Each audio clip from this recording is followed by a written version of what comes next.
ومن سيئات أعمالنا من يهده الله فلا مضل له ومن يضلله فلا هادي له ونشهد أن لا إله إلا الله وحده لا شريك له ونشهد أن سيدنا وسندنا وحبيبنا وطيبنا ومولانا محمدا عبده ورسوله وداعيا إلى الله بإذنه وسراجا منيرا فقد قال الله تعالى في كلامه المجيد والفرقانه الحميد أعوذ بالله من الشيطان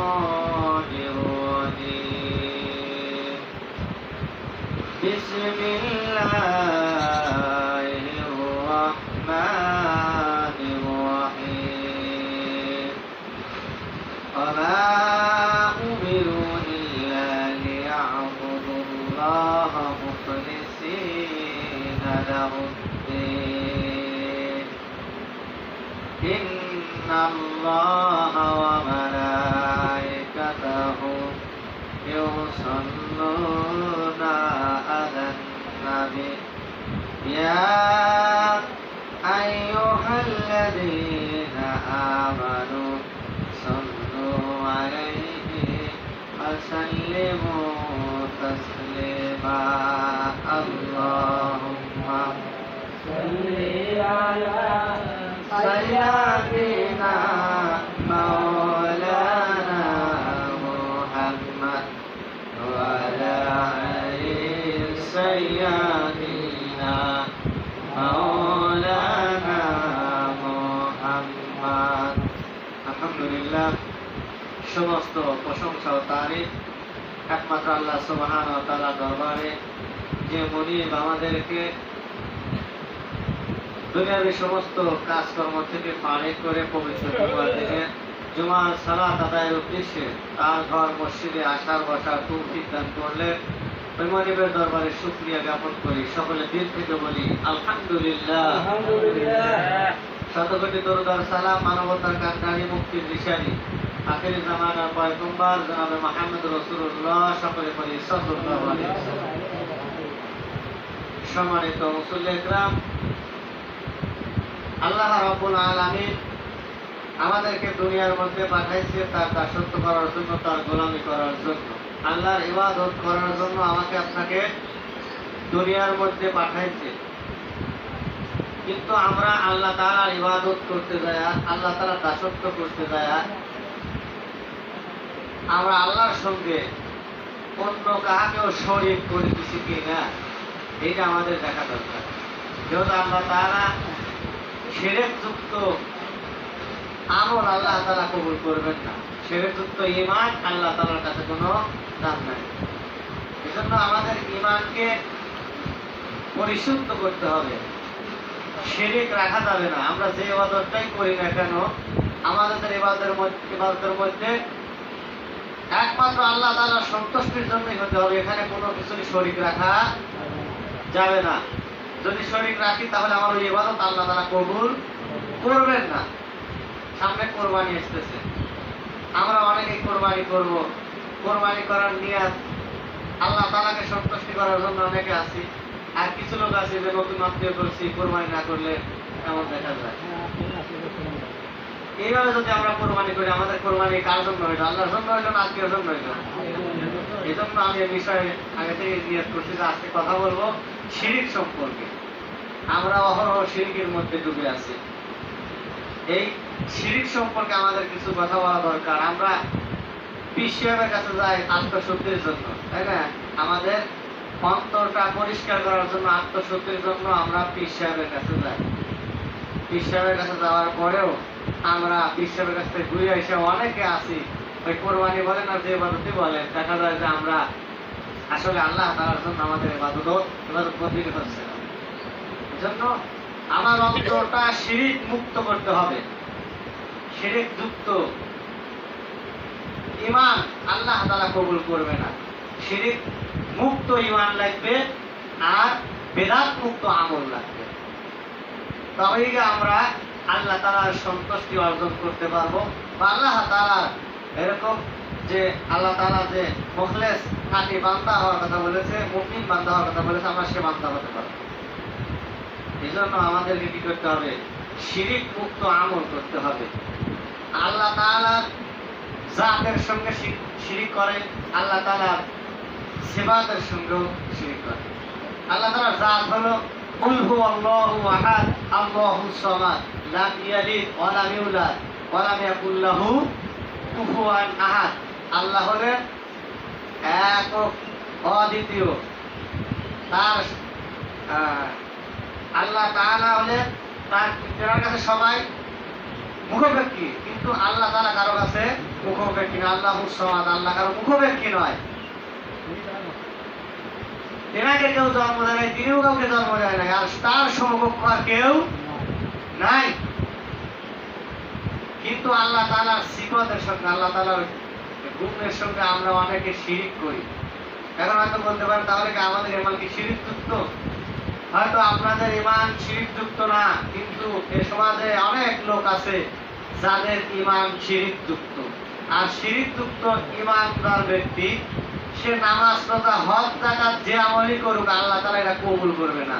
আল্লাহ কোরআনের মধ্যে বলছে যারা দিন বাদ দিয়ে, আল্লাহর দিন বাদ দিয়ে অন্য দিক প্রতিষ্ঠা, অন্য দিক মানে আল্লাহর ইবাদত বাদ দিয়ে অন্য কারো ইবাদত করে, অন্য কাউকে সন্তুষ্টি করার জন্য ইবাদত করে, তার ইবাদত আল্লাহ তাআলা গ্রহণ করবে না। একমাত্র আল্লাহর সন্তুষ্টির জন্য যে ইবাদত হবে ওই ইবাদতটাই আল্লাহ তাআলা কবুল করবে। এছাড়া অন্য কোনো মানুষকে দেখানোর জন্য আপনি যদি ইবাদত করেন এটা শিরক হয়ে যাবে। বিশেষ করে কোরবানি আসতেছে, কোরবানিতে আমাদের এই সমস্যাটা বেশি হবে। এই কোরবানিটা আল্লাহর সন্তুষ্টির জন্য আমরা কয়েকজন করতেছি। 7 ভাগে আমরা অনেকে গরু কোরবানি করি, ঠিক কিনা? গ্রাম অঞ্চলে একা কোরবানি খুব কমই হয়, 7 ভাগে কোরবানি হয়। 7 জনের মন যদি একরকম না হয়, অর্থাৎ 7 জনের নিয়ত যদি একরকম না হয়, গরু কিনে নিয়ে আসার পরেও একবারই যা বলতেছে গরুর তো গোস্ত কমবে। তাহলে বলুন তো কোরবানি আসলে আল্লাহ সন্তুষ্টির জন্য হইতেছে নাকি কোরবানি গোস্ত খাওয়ার জন্য? গোস্ত হিসাব করতেছে। এভাবে তো কোরবানি হবে না। এজন্য আপনি যদি ভাগে কোরবানি করতে পারেন, ওরকম সমস্যা হয়, আপনি প্রথমে একটা বকরি নিয়ে সাথে কোরবানি করেন, আপনার নিয়ত যদি সহি থাকে। যাই হোক, তাহলে আমরা শিরিকের মধ্যে আছে কিনা, আমার আমলের মধ্যে শিরিক আছে কিনা এই যে আমাদের দেখতে হবে। কারণ শিরিক যুক্ত ইমান আল্লাহ তাআলা কবুল করবে না। আমাদের ইমানটা শিরিক মুক্ত করতে হবে। আমাদের মালিককে, আমাদের মালিককে, আমাদের সৃষ্টিকর্তা আল্লাহ, আমাদের রিজিকদাতা, আমাদের বিধানদাতা আল্লাহ তাআলা, আমাদের রিজিকদাতা আল্লাহ। আমাদের কোনো কিছু প্রয়োজন পড়লে আমরা কার কাছে যাব? আল্লাহর কাছে যাব। আসলে কি তাই আমরা চাই? তাহলে তো মুখে বললে আমার অন্তরে আমাদের এগুলো নাই, তার তো মুনাফিকের লক্ষণ। আল্লাহ আমরা বলতেছি যে আমাদের যা কিছু প্রয়োজন হয় আমরা তোমার কাছে যাই। সূরা ফাতিহার মধ্যে আমরা বলতেছি ইয়াকা নাবুদু ওয়া ইয়াকা নাস্তাইন, একমাত্র তোমার ইবাদত করি, কোনো কিছু প্রয়োজন হলে একমাত্র তোমার কাছেই চাই। আমাদের মধ্যে বলতেছি যে একমাত্র তোমারই ইবাদত করি, আর কোনো কিছু প্রয়োজন হলে তোমার কাছেই চাই। অথচ আমরা সবকিছুকে আল্লাহর কাছ থেকে চাচ্ছি, আমরা সবকিছু আল্লাহর কাছ থেকে চাচ্ছি না। আচ্ছা, মানুষ সৃষ্টি করেছেন আল্লাহ তাআলা, মানুষ সৃষ্টি করেছেন আল্লাহ তাআলা। এই মানুষ সৃষ্টি করার পরে আল্লাহ তাআলা এই মানুষটা শুধু আশরাফুল মাখলুকাত মানুষ, আল্লাহ তাআলা আরো অসংখ্য মাখলুকাত আল্লাহ তাআলা সৃষ্টি করেছে। প্রত্যেকটা মাখলুকাত আল্লাহ তাআলার গোলামি করতেছে, আল্লাহ তাআলা হুকুম মানতেছে, আল্লাহ তাআলা যেভাবে তাদেরকে চলার কথা বলছে সেভাবেই তারা চলতেছে। আল্লাহ তাআলার আইন তাদের উপর যেভাবে বাস্তবায়ন মানে বলছে সেভাবেই তারা পঙ্খানুপুঙ্খভাবে পালন করতেছে। এমনকি আপনার যে অঙ্গ প্রত্যঙ্গ আছে এগুলো আল্লাহর গোলামি করতেছে, এগুলো আল্লাহর গোলামি করতেছে। তার প্রমাণ হলো আপনার মাথার চুল, আপনি যতই বলেন চুল বড় হোস না, আপনার কথা শুনবে? এটা কার কথা শুনতেছে? আল্লাহ তাআলা যে বিধান দিয়ে দিছে, প্রাকৃতিক আইন আল্লাহ তাআলা যে জারি করে দিছে, এইটাই চলবে। আপনার মাথার চুল বড় হবে, আপনার বয়স বাড়তে থাকবে, আপনার চেহারা নষ্ট হতে থাকবে, আপনার হাতের আঙুল বড় হতে থাকবে, আপনার মুখে দাড়ি গজাবে। এই যে আল্লাহ তাআলা যে বিধান আপনার শরীরের মধ্যে দিয়ে দিচ্ছে, আপনার শরীরের উপরই তো আপনি মানে আপনার আল্লাহ তাআলার যে আইন, এটা আপনি পরিবর্তন করতে পারবেন না।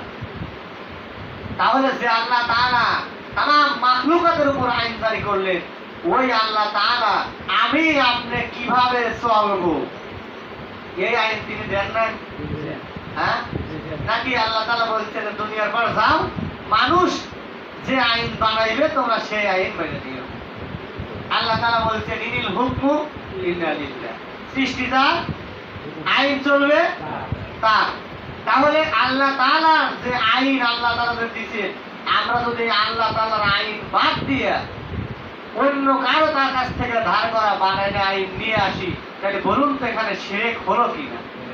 কারণ আল্লাহ তাআলা বাদে শিরক মানে কি? আল্লাহ তাআলা বাদে অন্য কারো কাছ থেকে চাওয়া, আল্লাহর সঙ্গে শরীক করা।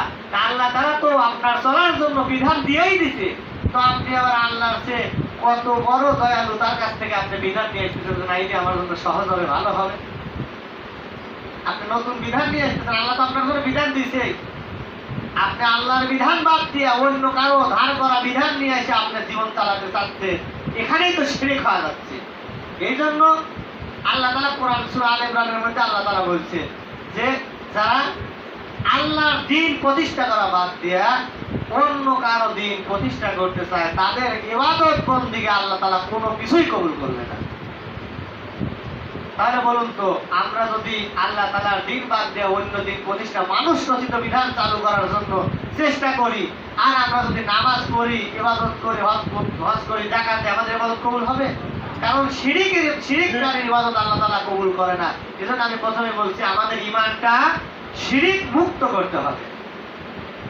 শিরক মুক্ত যদি আমার ঈমান হয়, তাহলে আমল যদি আমি একটু কম করি, এই আমলটা আল্লাহ তাআলা নাজাতের ওসিলা বানাবে। কিন্তু আমি যদি শিরক করি, শিরক করার পরে আমার আমল যদি অহরহ করি, এই আমলের কোনো দাম থাকবে না। এখন বলতে পারেন আমরা তো আল্লাহর উপর ঈমান আনছি, আমরা আল্লাহকে বিশ্বাস করি, নামাজ পড়ি, হজ করি, যাকাত দেই, আমরা তো ঈমানদার, আমরা আবার শিরক কখন করলাম? বা আমাদের ইবাদত কেন কবুল হবে না? ফিরআউনের নাম শুনছেন? ফিরআউনের সময় পয়গম্বর কে ছিলেন? মুসা আলাইহিস সালাতু ওয়াস সালাম। এই ফিরআউনও কিন্তু আল্লাহ যে একজন আছে এটা কিন্তু মানছে। মানুষের সম্মুখে এসে না মানলেও রাত্রির অন্ধকারে গুহার মধ্যে আল্লাহর দরবারে সিজদা করে কাঁদছে। রাত্রির অন্ধকারে ওই যখন নীল নদের পানি শুকায় গেছে, তাকে তারা খোদা মানছে, তারা কে বলছে খোদা নীল নদের পানি নাই, পানি দাও।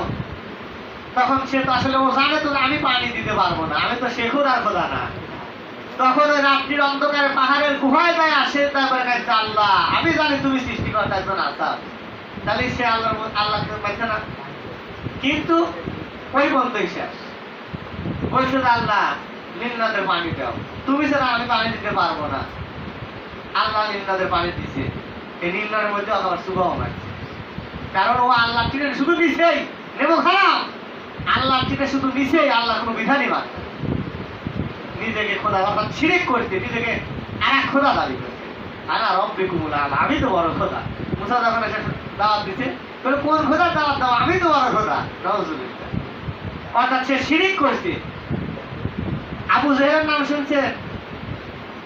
আবু জেহেলের সময় নবী ছিল এরা, হযরত মুহাম্মদ সাল্লাল্লাহু আলাইহি ওয়াসাল্লাম।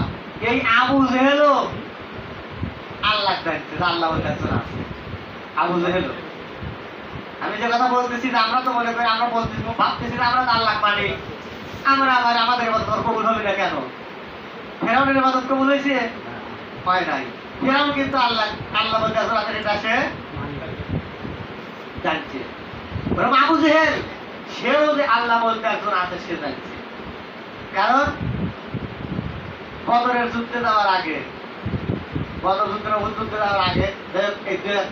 যুদ্ধে যাওয়ার আগে কাবা শরীফের কাছে যায় তার লোকজন নিয়ে দোয়া করতেছে আল্লাহর কাছে, কাবার মালিক মোহাম্মদ এবং আমরা এই দুজনের মধ্যে যে সত্যবাদী তুমি তাকে বিজয় দিও,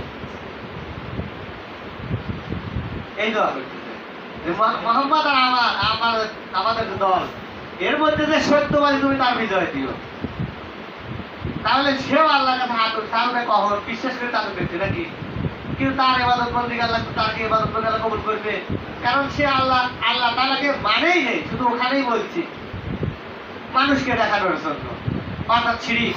এজন্য শিরিক করার পরে আপনি আমি যত ইবাদত বন্দেগী করি ইবাদত কবুল হবে না। এজন্য আমাদের ঈমানটা শিরিক মুক্ত করতে হবে। শিরিক যুক্ত ঈমান নিয়ে আমরা যতই আমল করি আমল কবুল হয় না। আর আমলটা হতে হবে বেদাত মুক্ত। আমাদের তো এখন অহরহ বেদাত দিয়ে ভরা। এখন বলতে পারি হুজুর বেদাত কি? বেদাত অনেক কিছুই আছে। আপনাদের একটা হাদিস শুনে রাসূল কারীম সাল্লাল্লাহু আলাইহি ওয়াসাল্লাম সাহাবাদের নিয়ে বসে আছে। একজন সাহাবী দাঁড়ালেন, ইয়া রাসূলুল্লাহ আমাকে কিছু নসিহত করুন। আল্লাহ রাসূল কিছু নসিহত করলেন।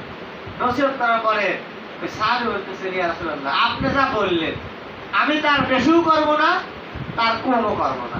এ কথা বলে সাহাবী চলে যেতেছে। আল্লাহ রাসূল তখন উপস্থিত সাহাবীদেরকে বললেন, তোমরা যদি জান্নাতে কোনো মানুষ দেখতে চাও এই লোকটির দিকে তাকায় থেকে দেখো। সুবহানাল্লাহ। একজন সাহাবী চিন্তা করলেন যে কি এমন আমল করে আমাকে দেখতে হবে? আল্লাহ রাসূল তাকে জান্নাতি বলে ঘোষণা করেছে, নিঃসন্দেহে সে জান্নাতি। সে কি আমল করে আমি দেখবো। চলে গেলেন তার পাশবার, তার বাড়িতে তার মেহমানদারি সাথে। কারণ আগে তো ওই সময় মেহমানদারি খুবই ছিল। ওই সময় আমার নিয়ম ছিল 3 দিনের বেশি মেহমান থাকে না। তো মেহমান চলে গেছে, একদিন দেখতে না আমল আমরা যা করি হেউ তাই, 2 দিন দেখতে একই আমল, 3 দিনের বেলায় আর চলে যাওয়া লাগবে। আর বলছে জিজ্ঞেস হবে, তারপর শোনেন আসলে আমি আপনার বাড়ি মেহমান হয়ে আসছি একটা উদ্দেশ্যে। কি উদ্দেশ্য? বলে আমি আসছি এই কারণে, কারণ আল্লাহ রাসূল কিছুদিন পূর্বে বলেছে যে আপনি জান্নাত। তো আপনি কি এমন আমল করেন এটা জানার জন্য আমি আসছি, কিন্তু আমি তো এমন কোনো আমল দেখি না। আপনি বলেন আপনি কি আমল করেন? তখন উনি বলতেছেন আসলে আমি তো আমার ইচ্ছা কোনো আমল ওরকম নাই। আল্লাহ রাসূল যে কথা বলেছে আমি বলছি যে আপনি যা বললেন আমি আর বেশিও করবো না আর কমও করবো না। তাহলে এই কথার জন্য বেশিও করবো না কমও করবো না, সে জান্নাতি। তো আল্লাহ রাসূল এই আমাদের এখন এই হাদিসটা এই কথাটা অনুসরণ করা দরকার যে আল্লাহ রাসূল যা বলে গেছে কোরআন এবং হাদিসে যা আছে আমরা আর বেশিও করতে যাবো না আর কমও করবো না, তাই বেদাত মুক্ত আমরা আমল হয়ে যাবে। আর যখন আপনি হাদিস বাদ দিয়ে ওই একজন বললে আপনি সেই আমল করা শুরু করে দিলেন, ওখানে বেদাত হওয়াটাই স্বাভাবিক। এজন্য আমাদেরকে আমল করতে হবে বেদাত মুক্ত, আর ঈমান রাখতে হবে শিরিক মুক্ত। যদি শিরিক মুক্ত ঈমান থাকে আর বেদাত মুক্ত যদি আমল হয়, আমলটা যদি কমও হয়, আল্লাহ তাআলা আমাদের নাজাত দিবে। এজন্য আমি যেহেতু সামনে কোরবানি আসতেছে, আমরা অবশ্যই আমাদের ঈমানকে শিরিক মুক্ত করে আমরা কোরবানি করব একমাত্র আল্লাহর সন্তুষ্টির জন্য। কার সন্তুষ্টির জন্য? আল্লাহ।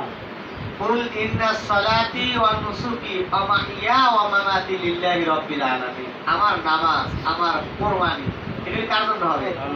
আল্লাহর জন্য। এই জন্য আসলে আমরা মুখে বলতেছি ঠিকই, কিন্তু অন্তরে হয় না। কিন্তু আমাদের অন্তর যেটা একবার সে আল্লাহর জন্যই হতে হবে কোরবানি, তবেই এই কোরবানি আপনার ওই পশুর রক্ত জমিনে পড়ার আগেই আপনার কোরবানি আল্লাহর দরবারে কবুল হবে। আমরা কোরবানির ইতিহাস সামনে আরো জুমা আছে বলা যাবে।